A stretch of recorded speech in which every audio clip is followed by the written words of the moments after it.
നമ്മുടെ ഇന്ത്യയിലുള്ള ജനങ്ങളുടെ ഏറ്റവും പ്രിയങ്കരമായ ഒരു ഇൻവെസ്റ്റ്മെൻറ്റാണ് ഗോൾഡിലുള്ള ഇൻവെസ്റ്റ്മെൻറ്റ് എന്ന് പറയുന്നത്. ഗോൾഡ് ജുവല്ലറികൾ വാങ്ങുക, ഗോൾഡ് കോയിൻസുകൾ വാങ്ങുക, അതേപോലെ തന്നെ ഗോൾഡിൻ്റെ വിവിധ തരത്തിലുള്ള നിക്ഷേപങ്ങൾ പലപ്പോഴും നമുക്ക് ഫേവറേറ്റ് ആയിട്ടുള്ള ഒരു നിക്ഷേപമാണ്. ഗോൾഡ് പോലെ തന്നെ ഈ കഴിഞ്ഞ കാലങ്ങളിൽ ഏറ്റവും കൂടുതൽ ആളുകൾ ഇൻവെസ്റ്റ് ചെയ്യാനായിട്ട് താല്പര്യപ്പെടുന്ന മറ്റൊരു മെറ്റലാണ് സിൽവർ. ഈ കഴിഞ്ഞ കുറേ വർഷങ്ങളായിട്ട് സിൽവറിലുള്ള നിക്ഷേപങ്ങൾ കൂടിയിട്ടുണ്ട്.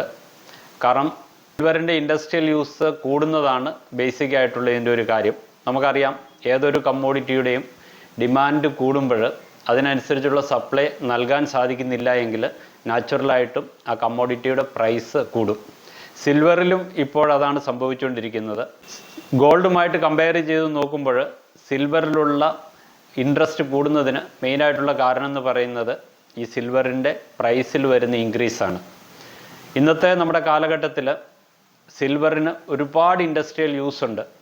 സിൽവറിൻ്റെ ഇൻഡസ്ട്രിയൽ യൂസ് ഡിപ്പെൻഡ് ചെയ്തിരിക്കുന്നത് ഒരുപാട് കൺസ്യൂമർ ഡ്യൂറബിൾ റിലേറ്റഡ് ആയിട്ടുള്ള കമോഡിറ്റികൾ മാനുഫാക്ചർ ചെയ്യുന്നതിനും ഓട്ടോമോട്ടീവ് ഇലക്ട്രോണിക്സ്, അതായത് ഇലക്ട്രിക് വെഹിക്കിൾസിൻ്റെ നിർമ്മാണത്തിലെല്ലാം ഒരുപാട് സിൽവർ ഇപ്പോൾ യൂസ് ചെയ്യുന്നുണ്ട്. ഇന്ത്യയിലെ ഇലക്ട്രിക് വെഹിക്കിൾസ് പ്രൊമോട്ട് ചെയ്യുന്നതിന് വേണ്ടിയിട്ട് കേന്ദ്ര ഗവൺമെൻറ് ഒരുപാട് ഇൻസെൻറ്റീവും അതേപോലെയുള്ള സപ്പോർട്ടും അതിനു വേണ്ടിയിട്ട് നൽകുന്നുണ്ട്. സെമി കണ്ടക്ടേഴ്സിൻ്റെ നിർമ്മാണത്തിന്, അതുകൂടാതെ തന്നെ സോളാർ പാനലുകളുടെ നിർമ്മാണത്തിനും വലിയ തോതിൽ സിൽവർ യൂസ് ചെയ്യുന്നുണ്ട്. 5G ടെക്നോളജിയുടെ ഇംപ്ലിമെൻറ്റേഷനിൽ സിൽവർ നല്ലൊരു പങ്ക് വഹിക്കുന്നു.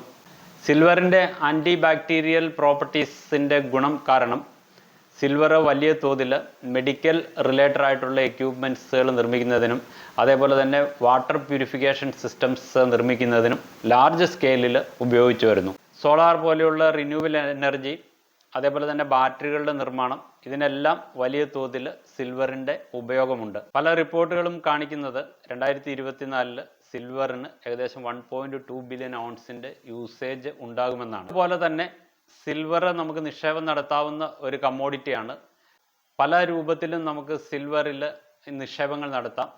കോയിൻസ് ആയിട്ടോ ബാറുകളായിട്ടോ ബുള്ളിയനായിട്ടോ നമുക്ക് സിൽവറുകൾ വാങ്ങി യൂസ്. എന്നാൽ ഫിസിക്കലായിട്ട് ഒരു കമ്മോഡിറ്റി ഹോൾഡ് ചെയ്യുക എന്ന് പറഞ്ഞു കഴിഞ്ഞാൽ അതിന് റിലേറ്റഡ് ആയിട്ടുള്ള ഒരുപാട് പ്രശ്നങ്ങളുണ്ട്.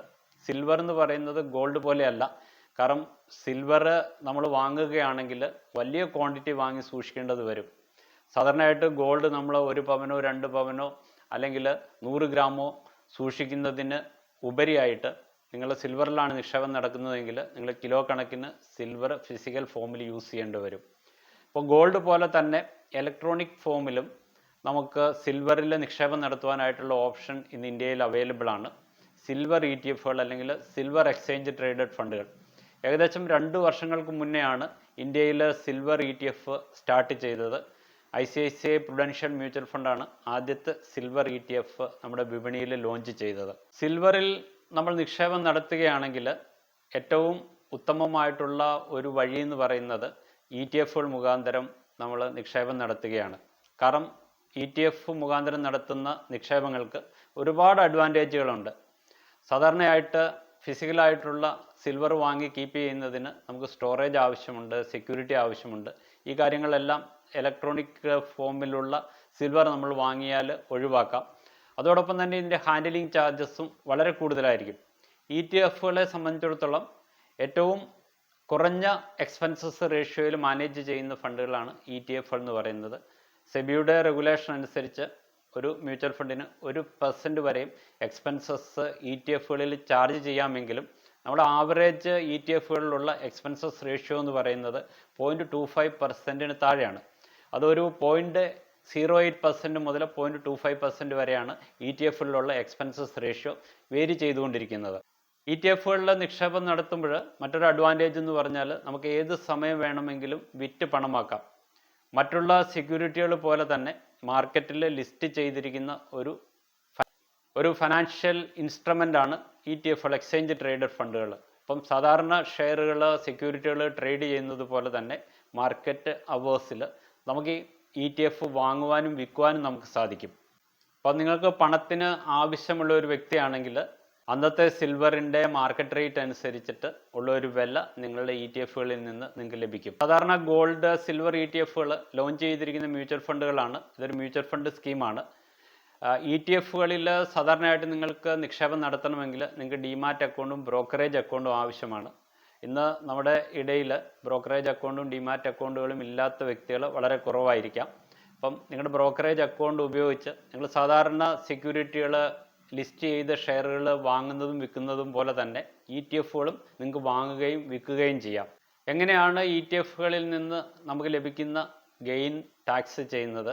ഇത് സാധാരണ ഡെറ്റ് ഫണ്ടുകൾ പോലെയാണ്. നിങ്ങൾ മിനിമം 3 വർഷത്തിന് ശേഷമാണ് നിങ്ങൾ വാങ്ങിയ ETF യൂണിറ്റുകൾ വിൽക്കുന്നതെങ്കിൽ അത് ലോങ് ടൈം ക്യാപിറ്റൽ ഗെയിൻ ആയിട്ട് കൺസിഡർ ചെയ്ത് 20% ടാക്സ് കൊടുക്കാനായിട്ട് ബാധ്യസ്ഥരാണ്. അതേപോലെ തന്നെ 3 വർഷത്തിന് മുന്നെയാണ് നിങ്ങൾ ETF യൂണിറ്റുകൾ വിൽക്കുന്നതെങ്കിൽ ഷോർട്ട് ടൈം ക്യാപിറ്റൽ ഗെയിൻ ആയിട്ട് കൺസിഡർ ചെയ്ത് അത് നിങ്ങളുടെ ഇൻകത്തിൻ്റെ കൂട്ടത്തിൽ ആഡ് ചെയ്ത് നിങ്ങൾ ടാക്സ് കൊടുക്കാനായിട്ട് ബാധ്യസ്ഥരാകും. ഇന്ന് ഇന്ത്യയിൽ ഏകദേശം 10ഓളം മ്യൂച്വൽ ഫണ്ടുകൾ അവരുടെ സിൽവർ ETF-കൾ ലോഞ്ച് ചെയ്തിട്ടുണ്ട്. മിക്കവാറും എല്ലാ സിൽവർ ETF ഫണ്ടുകളുടെയും പെർഫോമൻസ് ഓൾമോസ്റ്റ് സെയിം ആണ്. സാധാരണ സിൽവർ ETF-കളിൽ നിന്ന് നമുക്ക് ലഭിക്കുന്ന റിട്ടേൺസ് എന്ന് പറയുന്നത് മാർക്കറ്റിൽ സിൽവറിൻ്റെ പ്രൈസിനെ ബേസ് ചെയ്തിട്ടാണ്. സിൽവറിൻ്റെ പ്രൈസ് മാർക്കറ്റിൽ ഉയരുന്ന സാഹചര്യത്തിൽ സിൽവർ ETF-കളുടെ പ്രൈസും നാച്ചുറലായിട്ട് ഉയരുകയും സിൽവറിൻ്റെ പ്രൈസ് കുറയുന്ന സാഹചര്യത്തിൽ സിൽവർ ETF-കളുടെ പ്രൈസുകൾ കുറയുകയും ചെയ്യുന്നു. സിൽവർ ETF മ്യൂച്വൽ ഫണ്ടുകളെ സംബന്ധിച്ചിടത്തോളം മിക്കവാറും എല്ലാ മ്യൂച്വൽ ഫണ്ടുകളുടെയും സിൽവർ ETF-കളിന് ഏകദേശം ഓൾമോസ്റ്റ് സെയിം റിട്ടേൺസ് ആണ് കഴിഞ്ഞ 2 വർഷമായിട്ട് നൽകിയിരിക്കുന്നത്. ഞാൻ ആദ്യമേ പറഞ്ഞതുപോലെ തന്നെ സിൽവർ ETF-കൾ ഇന്ത്യയിൽ പുതിയൊരു കൺസെപ്റ്റാണ്. ഇത് 2 വർഷങ്ങൾക്ക് മുന്നെയാണ് ആദ്യമായിട്ട് സിൽവർ ETF-കൾ ഇന്ത്യയിൽ ജോയിൻ ചെയ്തത്. അപ്പോൾ ഇതിന് അധികമായിട്ടുള്ള ഒരു ഹിസ്റ്ററി നമുക്ക് പറയാൻ പറ്റില്ല. പക്ഷേ ഇന്ന് അവൈലബിൾ ആയിട്ടുള്ള ഡേറ്റ അനുസരിച്ച് എങ്ങനെയാണ് ഈ ETF-കൾ കഴിഞ്ഞ 2 വർഷമായിട്ട് പെർഫോം ചെയ്തിരിക്കുന്നതെന്ന് നമുക്ക് നോക്കാം. ഞാൻ ആദ്യമേ പറഞ്ഞതുപോലെ തന്നെ ICICI മ്യൂച്വൽ ഫണ്ടാണ് ഇന്ത്യയിൽ ആദ്യമായിട്ട് സിൽവർ ETF ലോഞ്ച് ചെയ്തത്. ICICI മ്യൂച്വൽ ഫണ്ട് ഏകദേശം 655 കോടിയോളം അസറ്റ് മാനേജ് ചെയ്യുന്നുണ്ട്.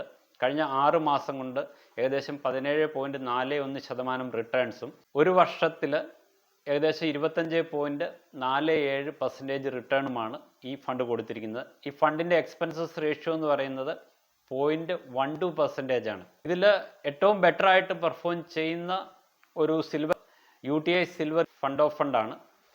6 മാസത്തിൽ ഏകദേശം 19.03% റിട്ടേൺസും ഒരു വർഷത്തിൽ ഏകദേശം 26.78% റിട്ടേൺസ് നൽകി.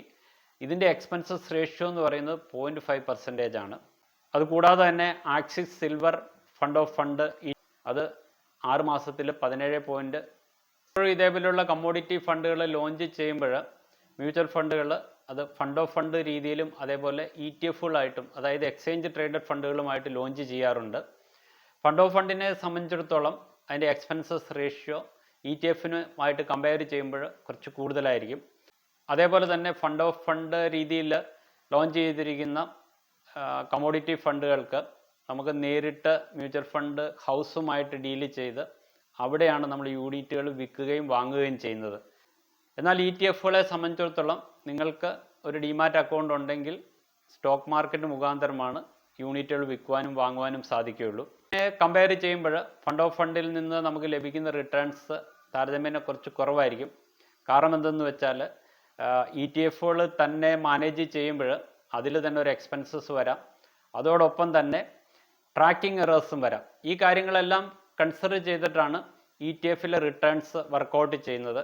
ഇപ്പോൾ സാധാരണയായിട്ട് ഫണ്ട് ഓഫ് ഫണ്ടുകൾ ചെയ്യുന്നത് അവർ കളക്ട് ചെയ്യുന്ന എമൗണ്ട് അവരുടെ തന്നെ ഇതേപോലെയുള്ള ETF ഫണ്ടുകളിലായിരിക്കും നിക്ഷേപം നടത്തുക. അപ്പോൾ ഈ 2 ഫണ്ടുകളുടെയും എക്സ്പെൻസസ് കാൽക്കുലേറ്റ് ചെയ്യുമ്പോൾ ഫണ്ട് ഓഫ് ഫണ്ടുകളിൽ സാധാരണയായിട്ട് എക്സ്പെൻസസ് റേഷ്യോ കൂടുതലായിരിക്കും.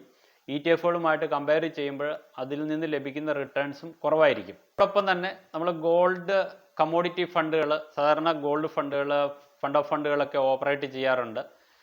ഗോൾഡ് റിലേറ്റഡ് ആയിട്ട് ഫണ്ടുകളുടെയും കഴിഞ്ഞ ഒരു വർഷത്തെ പെർഫോമൻസ് നോക്കിയാൽ ഏകദേശം സിൽവർ കമ്മോഡിറ്റി റിലേറ്റഡ് ആയിട്ടുള്ള ഇൻവെസ്റ്റ്മെൻറ്റ് നടത്തുന്ന ഫണ്ടുകളുമായിട്ട് സമാനമായിട്ടുള്ള റിട്ടേൺസ് ആണ് ഗോൾഡും ജനറേറ്റ് ചെയ്തിരിക്കുന്നത്. HDFC ഗോൾഡ് ഫണ്ട് ഏകദേശം 28%, ആക്സിസ് ഗോൾഡ് ഫണ്ട് ഏകദേശം 27%, SBI ഗോൾഡ് ഫണ്ട് ഏകദേശം 26.91%, കോട്ടക് ഗോൾഡ് ഫണ്ട് ഏകദേശം 27.26%, കഴിഞ്ഞ ഒരു വർഷം നൽകിയിരിക്കുന്ന റിട്ടേൺസ്. ഇത് സിൽവർ ഫണ്ടുമായിട്ട് കമ്പയർ ചെയ്യുമ്പോൾ കുറച്ച് കൂടുതലാണ്.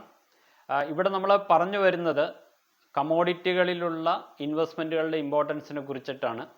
കഴിഞ്ഞ കുറേ വർഷങ്ങളായിട്ട് കമോഡിറ്റികളിലുള്ള ഇൻവെസ്റ്റ്മെൻറ്റിൻ്റെ പെർസെൻറ്റേജ് കൂടിയിട്ടുണ്ട്. അതോടൊപ്പം തന്നെ ഇതിൽ നിക്ഷേപകർക്ക് ലഭിക്കുന്ന റിട്ടേൺസിൻ്റെ പെർസെൻറ്റേജും കൂടിയിട്ടുണ്ട്. പലപ്പോഴും നമ്മൾ ഇതേപോലെയുള്ള കമോഡിറ്റികളിൽ നിക്ഷേപം നടത്തുന്നത് ഒരു സേഫായിട്ടുള്ള ഒരു നിക്ഷേപം എന്ന നിലയിലാണ്. സാധാരണ ഇക്വിറ്റി മാർക്കറ്റിലും മറ്റും വരുന്ന വേരിയേഷൻസ് ഇതേപോലെയുള്ള ഫണ്ടുകളുടെ പെർഫോമൻസിനെ അഫക്റ്റ് ചെയ്യാറില്ല. ഇൻഫ്ലേഷനെ ഹെഡ്ജ് ചെയ്യാനായിട്ടുള്ള ഒരു ഉപാധിയായിട്ടും സാധാരണ ഇതേപോലെയുള്ള കമ്മോഡിറ്റി ഫണ്ടുകളിൽ നിക്ഷേപം നടത്താറുണ്ട്. എസ്പെഷ്യലി സിൽവർ എന്ന് പറയുന്ന ഒരു കമ്മോഡിറ്റി അതിൻ്റെ ഇൻഡസ്ട്രിയൽ യൂസ് കൂടി വരുന്ന ഒരു സാഹചര്യത്തിൽ വരും കാലങ്ങളിൽ ഇതേപോലെയുള്ള നിക്ഷേപങ്ങളിൽ നിന്ന് നമുക്ക് സ്റ്റേബിൾ ആയിട്ടുള്ള ഒരു റിട്ടേൺസ് ലഭിക്കാനായിട്ടുള്ള ഒരു ചാൻസ് ഉണ്ട്. ഇക്വിറ്റിയുമായിട്ട് കമ്പയർ ചെയ്യുമ്പോൾ ഇതേപോലെയുള്ള കമ്മോഡിറ്റികളിൽ നിന്നുള്ള നിക്ഷേപത്തിൽ നിന്ന് നമുക്ക് ലഭിക്കുന്ന റിട്ടേൺസ് കുറവായിരിക്കാം. എങ്കിൽ തന്നെയും സേഫായിട്ടും സ്റ്റേബിളായിട്ടും നമുക്കൊരു റിട്ടേൺസ് ലഭിക്കണമെങ്കിൽ ഇതേപോലെയുള്ള നിക്ഷേപങ്ങളും കൂടി നിങ്ങളുടെ പോർട്ട്ഫോളിയോയിൽ ഇൻക്ലൂഡ് ചെയ്യണം. ഒരു ഇൻവെസ്റ്ററെ സംബന്ധിച്ചിടത്തോളം അദ്ദേഹത്തിൻ്റെ ടോട്ടൽ പോർട്ട്ഫോളിയോയുടെ ഓവറോൾ അലോക്കേഷനിൽ ഒരു 5 മുതൽ 10% വരെയും ഇതേപോലെയുള്ള കമ്മോഡിറ്റികളിലുള്ള അലോക്കേഷൻസ് നല്ലതാണെന്ന് ഈ ഫീൽഡിലെ എക്സ്പേർട്ട് ആയിട്ടുള്ള ആളുകൾ സജസ്റ്റ് ചെയ്യുന്നു. തീർച്ചയായിട്ടും നിങ്ങളുടെ പോർട്ട്ഫോളിയോ നിങ്ങൾ റിവ്യൂ ചെയ്യുക. നിങ്ങളുടെ പോർട്ട്ഫോളിയോകളിൽ ഇതേപോലെയുള്ള കമ്മോഡിറ്റികൾ, സിൽവർ, അതേപോലെ ഗോൾഡ് റിലേറ്റഡ് ആയിട്ടുള്ള കമ്മോഡിറ്റികളിലുള്ള നിക്ഷേപമുണ്ടോ എന്ന് നിങ്ങൾ ഉറപ്പുവരുത്തുക. ഫിസിക്കലായിട്ടുള്ള കമ്മോഡിറ്റികൾ വാങ്ങുന്നതിന് പകരമായിട്ട് ഇതേപോലെ ഇലക്ട്രോണിക് ഫോമുകളിൽ അവൈലബിൾ ആയിട്ടുള്ള കമ്മോഡിറ്റി ഇൻവെസ്റ്റ്മെൻറ്റുകൾ നടത്തുകയായിരിക്കും നല്ലത്. അതിൻ്റെ അഡ്വാൻറ്റേജസും ഡിസഡ്വാൻറ്റേജസും ഞാൻ വളരെ വിശദമായിട്ട് ഈ വീഡിയോയിൽ പറഞ്ഞിട്ടുണ്ട്. ഇതൊരു ഇൻവെസ്റ്റ്മെൻറ്റ് റെക്കമെൻഡേഷൻ അല്ല. സെക്യൂരിറ്റി മാർക്കറ്റിൽ ലിസ്റ്റ് ചെയ്ത ഒരു ഇൻസ്ട്രുമെൻ്റാണ് ETF എന്ന് പറയുന്നത്. അപ്പം ഇതിൻ്റെ ബേസിക് കമ്മോഡിറ്റി ആയ ഗോൾഡിലോ അല്ലെങ്കിൽ സിൽവറിലോ ഉള്ള പ്രൈസിൻ്റെ വേരിയേഷൻ അനുസരിച്ച് ഇതേപോലെയുള്ള കമ്മോഡിറ്റി ETFകളുടെ പ്രൈസും വേരി ചെയ്തുകൊണ്ടിരിക്കും. അപ്പോൾ ഇതിലും ഇൻവെസ്റ്റ് ചെയ്യുന്നതിൽ റിസ്കിൻ്റെ ഒരു എലമെൻ്റ് ഉണ്ട്. ഈ സ്കീമിനെ കുറിച്ച് നിങ്ങൾ പഠിച്ചതിന് ശേഷം മാത്രം ഇൻവെസ്റ്റ് ചെയ്യുക. നിങ്ങൾക്ക് ഇതിനെക്കുറിച്ച് അറിയില്ല എങ്കിൽ ഇതറിയാവുന്ന ഒരു വ്യക്തിയുടെ അഭിപ്രായം എടുക്കുക. ഇതൊരു ഇൻവെസ്റ്റ്മെൻറ്റ് റെക്കമെൻഡേഷനായിട്ട് കൺസിഡർ ചെയ്യരുത്. നിങ്ങൾക്ക് ഈ വീഡിയോ ഇഷ്ടപ്പെട്ടെന്ന് പ്രതീക്ഷിക്കുന്നു. നിങ്ങൾക്ക് ഈ വീഡിയോ ഇഷ്ടപ്പെട്ടാൽ മറ്റുള്ളവരെ അറിവിലേക്ക് ഷെയർ ചെയ്യുക. ഇതേപോലെ യൂസ്ഫുള്ളും ഇൻഫോർമേറ്റീവുമായിട്ടുള്ള മറ്റൊരു വീഡിയോയുമായിട്ട് മറ്റൊരവസരത്തിൽ കാണുന്നതുവരെ നന്ദി, നമസ്കാരം.